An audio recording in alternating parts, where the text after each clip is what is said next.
live on East Mojo. A shout out to our digital media partner. I'll be moderating this panel, and I'm really glad to have three amazing women with me right here. Another one is just joining in, and first, the panel discussion is about women in the Northeast. Now we have Makepeace, who's from Manipur. We have Rosie Kalita, who is from Assam, and we have Karpum, who's from Guwahati. Well, I have, three distinguished women. Another woman leader is coming in. She's a journalist and from Manipur. So we are talking about women in the Northeast, the issues that women in the Northeast face, and what are the challenges that we have, and what do we do to go forward. We can make this a conversation wherein it's bilingual. I'd like to welcome my dear friend as well, Charu Pragya, who will be speaking in the next panel. She's the media panelist of the BJP, and I'm glad you're here already. Welcome to Guwahati. Let's begin this conversation. So let me first begin with, alphabetically I'll go. Dr. Rosie Kalita, you're the Superintendent of Police, and you have also received awards for your excellence. What made you join the police? And I read somewhere that you were APSC topper. You didn't choose civil service, you chose the police service. As a woman, what made you do that? First of all, happy Women's Day. All ladies, lovely ladies sitting out there. I'm Dr. Rosie Kalita. I am the Superintendent of Police, Chief Minister, Special Vigilance Cell, Assam. As Madam has asked me to tell you all my brief history. Actually, way back in the year 1983-84, I was really a kid then, but very, very naughty. Very naughty kid. So my parents, they enrolled me to the karate classes. They wanted my energy to be channelized so that my energy is vented out in a proper way. Way back then, in those years, there were no girls in the karate. No girls would go and practice karate in the field. So I was starting there, and I became the first woman to be conferred the black belt in karate from Assam in 1991. So that started off with a disciplined life. With uniform, I always wanted to be in a uniform services because it gives you a tremendous self-confidence and disciplined life. So that way I started off my career, and in the year 2004, I topped the overall list in the APSC, but I chose for the police service because I wanted to be in the uniform service, and I wanted to do something to the people in distress, because being in the police service, you are the first responder and you can get tremendous satisfaction to help the people in distress. In that way, I started off my career, and I don't consider myself to be an achiever because we all are public servants, and I am paid, my salary is given from the taxpayers' money. So whatever I am doing, it is within the government mandate. It is my duty, whatever I am doing in my services. I would call them to be achievers because they are without any government support, without any benefit from the government. Himadas, Lovelina, Borgohai, they are achievers. We are just doing our job. But there are two types of civil servants, public servants. One is a good public servant, the other is a bad public servant. So I would consider myself to be a good public servant because whatever I do it very much sincerely in a disciplined manner. So I want you, all the women sitting out there, to be disciplined right from now. And this is a generation of achievers. Way back in our times, we didn't have a lot of guidance. and there was no internet to Google about our future prospects, about the avenues that we will want to pursue. But nowadays you have got a lot of guidance from the internet as well as from the sources like Madam's organization to help you find your career. But during our times, we had a lot of, there were not much prospects in our lives. There was most of the people, because I pursued science this is my alma mater actually. I studied here in Cotton College. So I studied in science stream. So whoever studies science, they used to be either a doctor or an engineer. But very less people from the science background, they used to pursue civil services.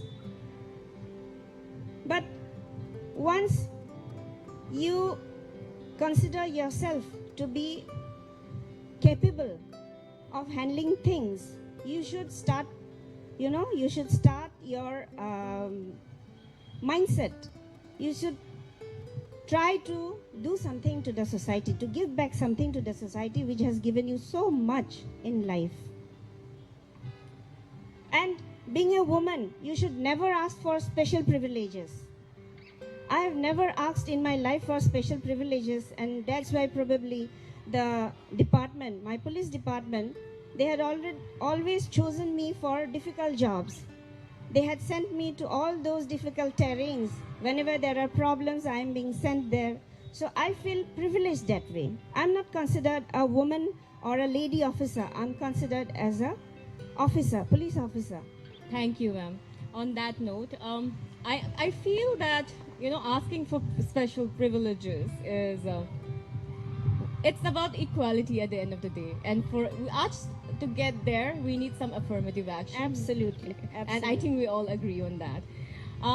Due to Guwahati's traffic, wonderful traffic, our moderator for this panel, Chitra, has just arrived. I had taken over because we had to start on time. But I would like to invite Chitra Ahanthem to please take over this conversation.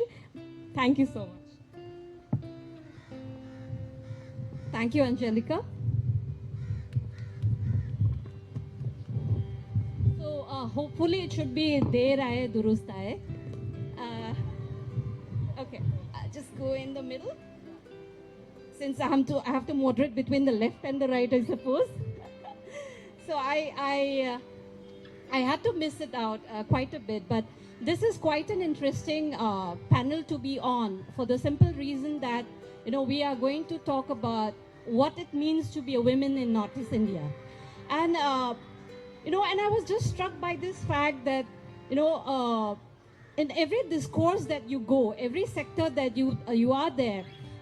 Sometimes the women of Northeast are looked on as a special species. We are told that, oh, you are empowered and that you occupy a higher position.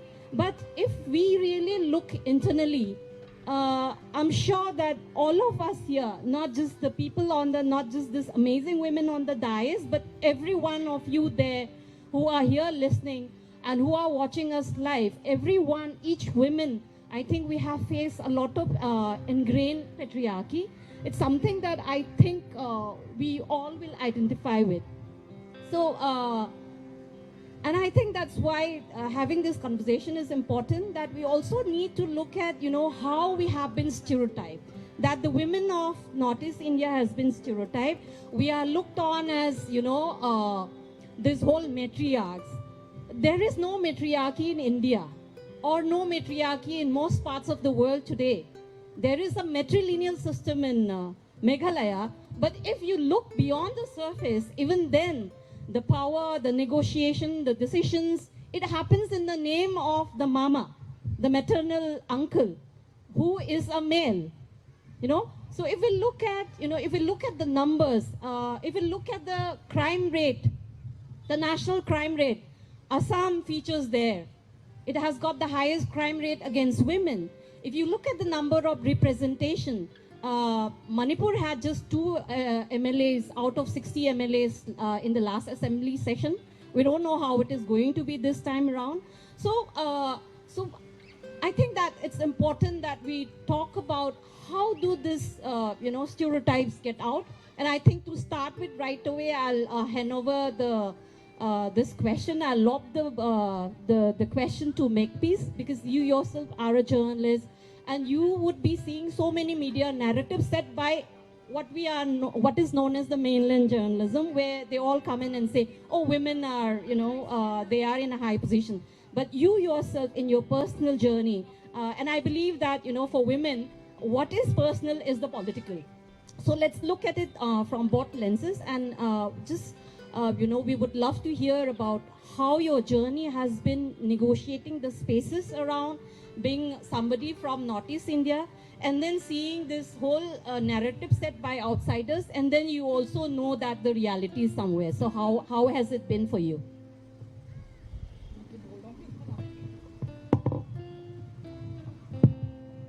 Hi, good afternoon, I think, everyone, by now. Yes, it's really nice to be here, and I think on, highly significant day like International Working Women's Day, let me also add, we kind of tend to pass it off as International Women's Day and, just kind of get blindsided by 50% discounts on gym memberships and all other kinds of, like, perhaps, discounts on, like, shoes and bags, which, of course, honestly, I wouldn't mind. But, nevertheless, I think we also should kind of tend to, keep the focus on what are the important things and what does a day like that also signify, right? I do want to sort of actually address this question head on. So I'm someone who's grown out from the region, like, who's been away from the region for the most part, actually. But having said that, of course, having parents from the Northeast, I've, grown up steeped in that sort of, in that sort of culture with those sort of values and things like that. So even around me, people around me, if I can say, I grew up in a very mainstream Indian society. I was always amongst, among my friends, I was always with the parents who were the coolest, or so to speak, the more liberal ones, who would let, like, their daughter, out and, sort of didn't place as many restrictions on what she wore or how she spoke and things like that. I mean, I think I had a slightly freer hand than compared to the rest of my peers. But still, having said that, I mean, of course, one would make, the annual trip back home and things like that. I'm just giving a very sort of a background on where I came from before I started reporting in the region, which came off, of course, much later in life. But yeah, so I used to come to the region and, visit home. And the scenario would be quite different. I mean, in the sense that it wasn't exactly, what, sort of, you're at least told, or what you're led to believe when you're outside the region, that, this is some sort of a place of, like, utopia or something like that for women or whatever. It's some sort of an Amazonian place where we're likely to see some Wonder Woman coming out of, I mean, there are Wonder Women, but, not exactly the Gal Gadot types. But yeah, I think it was a very layered, understanding of gender or feminism or patriarchy, nevertheless. And I think for me, perhaps this kind of, complexity of it is what also got me interested in reporting. Reporting gave me that sort of an opening to, like, deep, dive really deep into it, like, look very, very introspectively. I mean, of course, putting some of my own, questioning some of my own beliefs, questioning beliefs of, like, the community that I come from, my family and things like that. So a lot of it was up for grabs. And to me, that was very exciting and sort of a very interesting opportunity. I think one thing I just want to kind of say off the cuff again, since I've been reporting here, it's been roughly about 4 to 5 years. This narrative of women being, particularly very strong, very free, very, very, like, on top of things and everything, I find this to be more parroted by men over here than women. Whenever, at least in all of my reporting trip, I've gone around and met people either in, sarkari offices, to, for that matter, other entrepreneurial businesses, to even villages and other places, all kinds of setups. It's always the men who almost, never fail to remind me that, see like our women from the Northeast, they're so strong, they can wear whatever they want, and they don't get raped. Like it's almost as if it's not like they were giving credit to the women, they were giving credit to themselves. So it was, this became a ruse to mostly, pat themselves on the back, not so much to kind of say that, the women here had some sort of an exceptional quality or potential to themselves. So that's one thing I just want to say. It kind of just, it stands out very starkly, and that, exactly where the compliment is being aimed at, not really at the women or at, any particular, sort of strength that they've displayed or any resilience that they've shown because of which we are where we are. But it is when you speak to the women, and I mean, I'm not saying the first conversation that gets you there. It is like perhaps repeated needling. That's where you kind of get to, really the bottom of the matter, as they say, where they start really actually opening up on the complexities of what this apparent freedom and gender equality looks like. So, I mean, I think even as a reporter, different places that I've gone, reporting and things like that. I've reported from, and I've traveled extensively. I'm also a very avid traveler. I've lived all around India. I've lived in North. I mean, a good part of my growing up has been in North, so I'm very, very North Indian in that sense. I've lived in the South as well, and again, traveled and reported in the South. And lastly, I came to the Northeast, right? So to speak, this large region.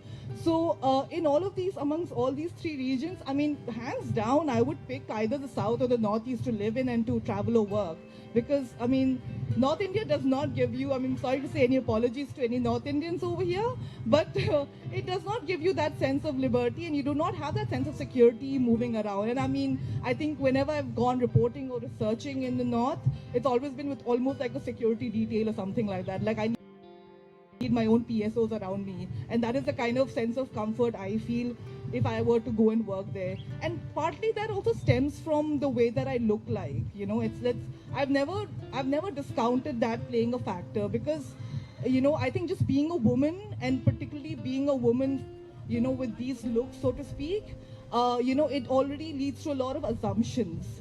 But even having said all of those things, when I did started roaming around here and going to all kinds of sort of dingy and interesting nooks and corners of this country, it's not like this place is any kind of Mardi Gras as far as women's liberty goes. I've had I think this is always a tenuous relationship that women journalists have to face, and I suppose even for that matter, if it's an officer working in the field, there's always this tenuous relationship you have to sort of bear with your sources and your, sort of, even if it's your subordinates, where there's some amount of that, sexual energy and sexual tension going on.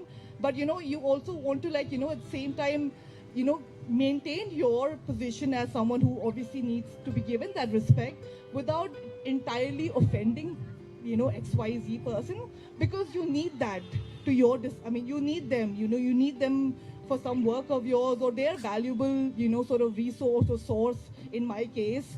So I think that's something which has also been very interesting to navigate. Sometimes it's also just been downright despicable, and pretty much a moment when I wanted to of course raise a Me Too cry and things like that.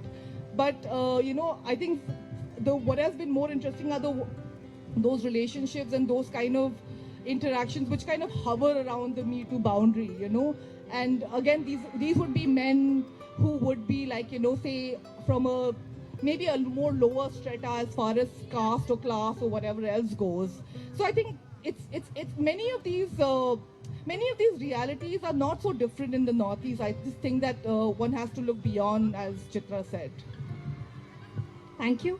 And now we have, to my left, we have Miss Karpum Pegu. She is a chef and a co-founder of a restaurant that looks at indigenous food. She is from the Missing tribe, if I'm not mistaken. That's right. And she has had a very interesting career arc. She has been a costume designer for film.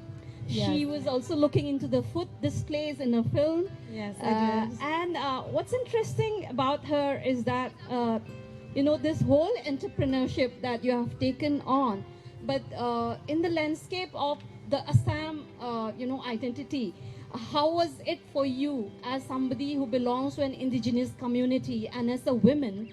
Has your career path been dictated by, the choices that you make? Was it a political choice for you when you said, okay, I want to do something that revolves around cooking? Because interestingly, what happens in India, and I speak for a major for the country, cooking is mainly seen as a women's domain in the kitchen. But when it comes to earning money from cooking, the chefs in India, the Michelin stars of India, are mostly men. It's a very interesting concept, So for women to actually come into the cooking space as a professional, job, as an occupation, where you are deciding, where you are setting the course, taking it from the kitchen, was it a conscious decision that you took, and how has your journey been? Can you just tell us about it? Yeah, okay, so hi everyone, I'm Karpum Pegu.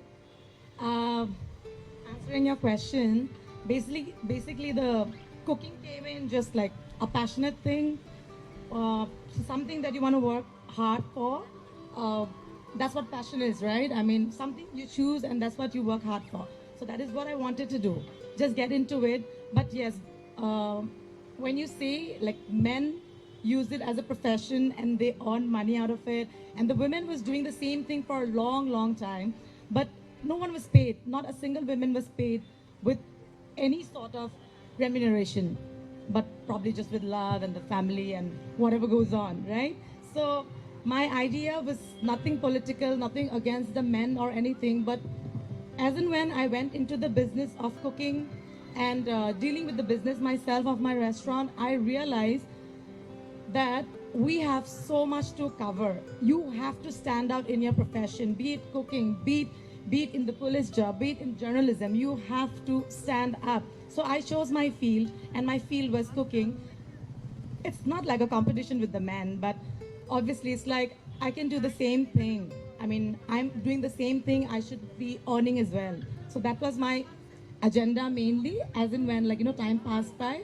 And yeah, a lot of things gets dictated by men even now. Even if I say it's my own business, that really happens. But I think in sort of business, you have a way of learning things. If you're like a quick learner, and you end up learning their tricks and use it on them. Not in a bad way, of course, but yeah, you end up using it on them, and very nicely, smoothly, your way goes up. So, I remember one incident where, so when I was building my own restaurant, right, I was dealing with the laborers and the carpenters and whoever. So these guys were not paying attention to whatever I was saying. I was saying I would need a certain design. This is what I want. And these guys are like, ma'am, ऐसे तो नहीं होता है. हम लोग तो ऐसे ही बनाते हैं. नहीं आप skill डालो ना. मैं बोल रही हूँ, आपको दिखा रही हूँ. So it goes on, right? So when I was doing my building the restaurant work, so I used to wear shorts and t-shirts because that's more comfortable, right? In summers, you can't be wearing like whatever. Fully clothed and work with the carpenters and everything, right? So I was wearing my shirts. So all the nearby people would, whoever had the shop close to me, so they were all looking at me, what is this girl up to? Will she like do it or not, right? So I was like, fine, all right, let them look at us, because we're used to it as women, right? Because they keep looking at us all the time. I don't know what they find. Anyways, so this happened, and after the whole days of work, so I went to the market to get some vegetables, because me and my dad stay alone, right? So I had to do the shopping. So I go there, and there's this older man who commented like, oh, look at her, like she's wearing shorts, I'm coming to the market. And I couldn't stand it, right? Because I've been looking at those glares for the whole day, and then this happens. And this guy, I turned back to him in Assamese. I just told him, do you see the shorts but not the vegetables that I'm carrying? I'm also doing a man's work here. Like,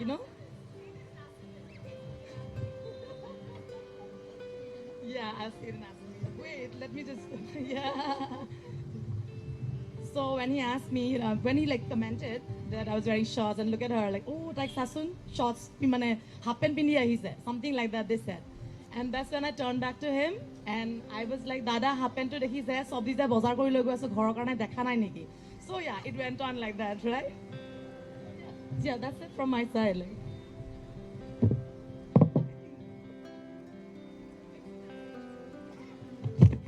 It's a never-ending battle, so to say. Battle may be too aggressive and militant, but that's actually how it is, I suppose. So to come to you, ma'am, Rosie Kalita, just wanted to ask, and this is going to come to every one of you, that, how do we negotiate this space around? Because yesterday in the main session yesterday, we were talking about this need to lighten up. Because the problem is that we are fighting so many battlefronts that, that aggressiveness has become inherent in us. We have to show them that we are better, that we are as good as them. So in that way, somewhere our nature has become so used to being so aggressive that it becomes difficult on a personal level as well. I have found this in myself when I realized that I've become more serious, more, even in the way that I look, that I have decided that I have to look stronger. That I can't be looking as somebody who can be walked over, So how do we negotiate this space around to being who we are, not just what we are in our profession? So how do we build, a network of support? And this can be institutional support, for instance, or it can be our network of friends and family. So how do we negotiate this personal space around the very political minefield that we are looking for when we are a woman and in domains that are not considered, within quotes, womanly enough? How do you do this?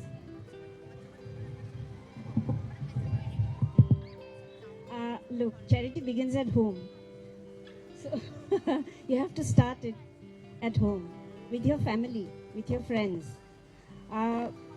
মই এটা কথা অসমীয়াত ক'ব বিচাৰিছোঁ দেই। মই 2004 বেটছৰ আছিলোঁতো, তেতিয়া ছোৱালীৰ মানে আমাৰ পুলিচ ছাৰ্ভিচত বা some public service কমিশ্যনত women's reservation নাছিলে। আজিকালি আছে, আজিকালি 30% আছে। 2010ৰ পৰা ষ্টাৰ্ট হৈছে, তাৰে আগতে নাছিলে। তো পুলিচ ছাৰ্ভিচত আমাৰ বেটছত 50 জন আছিলোঁ আমি, তাৰে মাত্ৰ 4 গৰাকীহে লেডি অফিচাৰ আছিলে। অলপ প্ৰব্লেম হৈছিলে মোৰো, মানে কি হয়, এই বাইদেউহে কৈছে হ'ব আৰু কিবা এটা কৰিব দিছে কাম কৰি দিম, বাইদেউহে, শ্বি ইজ আ বাইদেউ only, so' it will be done in due time. So' what I use to do, প্ৰথম 3 মাহ wherever I have been posted, the first 3 months used to be a very much assertive period. You have to assert your position. You have to show who you are. নিজকে যদি আপোনালোকে নিজৰ স্থিতিটো সাব্যস্ত নকৰে, then they will take an upper hand. You have to show, you have to assert.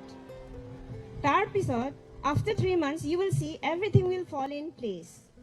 নিজে নিজে ইমান ধুনীয়াকৈ কামবোৰ হৈ যাব।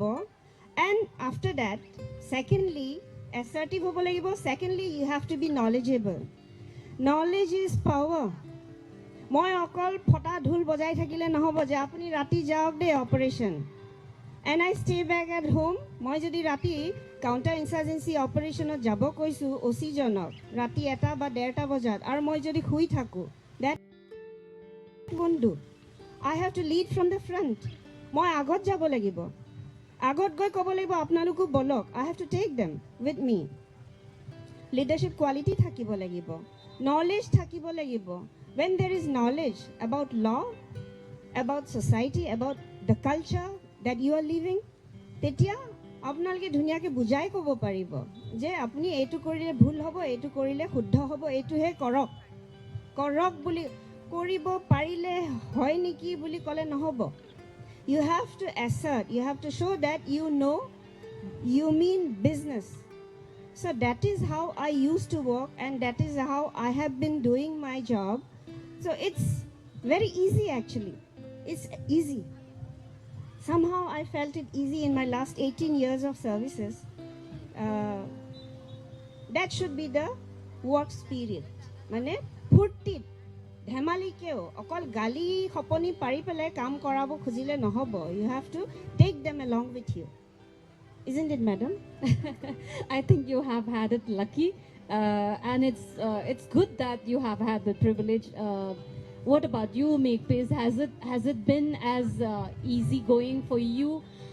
How do you reclaim your personal space, your personal identity when you have to fight on so many fronts? How do you cope? I think it's a matter of perspective. Like, for Rosie ma'am, certainly she's found it easy. As she said that though she always kind of, establishes who's boss lady in the first 3 months of her posting, which is also quite commendable, But and she also rightly said something which I think in many ways triggered me and explains me also. She said that charity begins at home.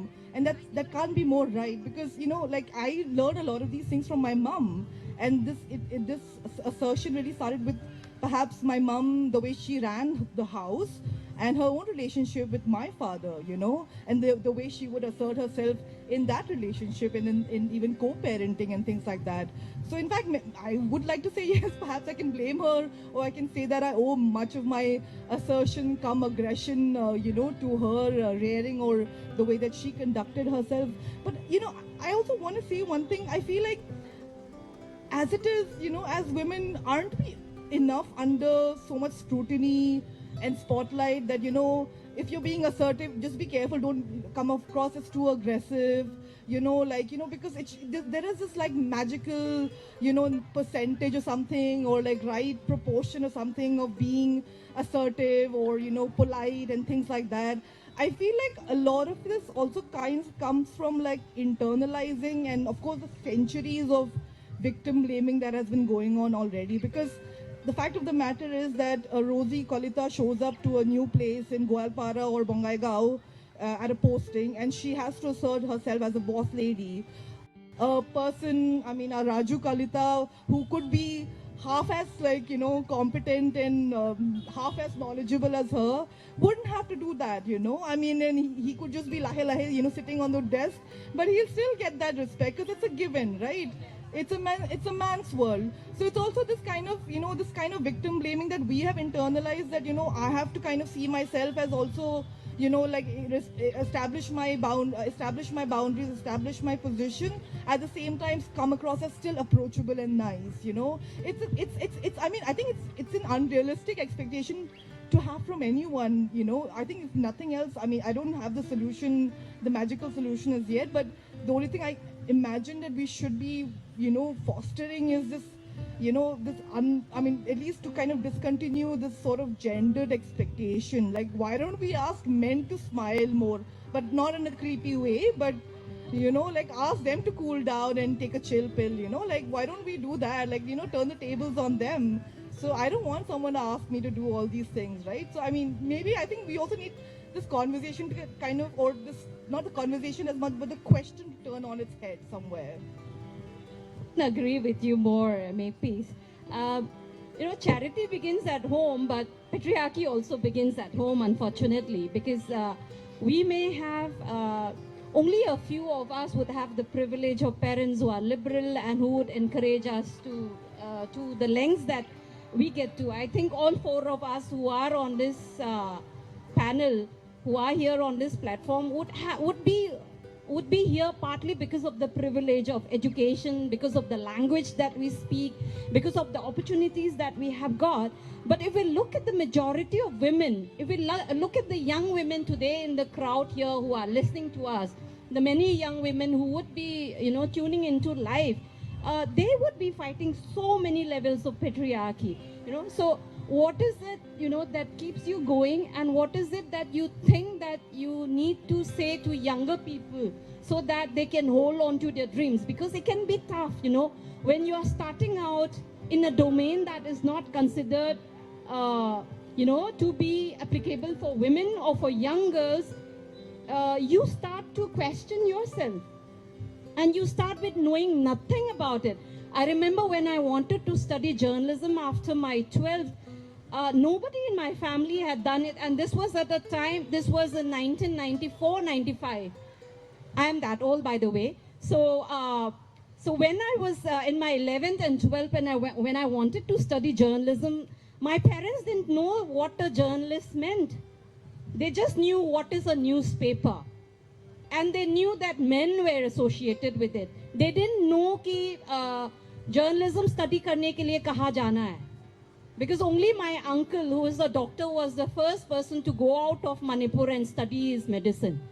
So for a woman who is educated, who belongs to a well-to-do middle-class family, what is expected is that you become either a teacher or a nurse, or you work in the social welfare department, you know.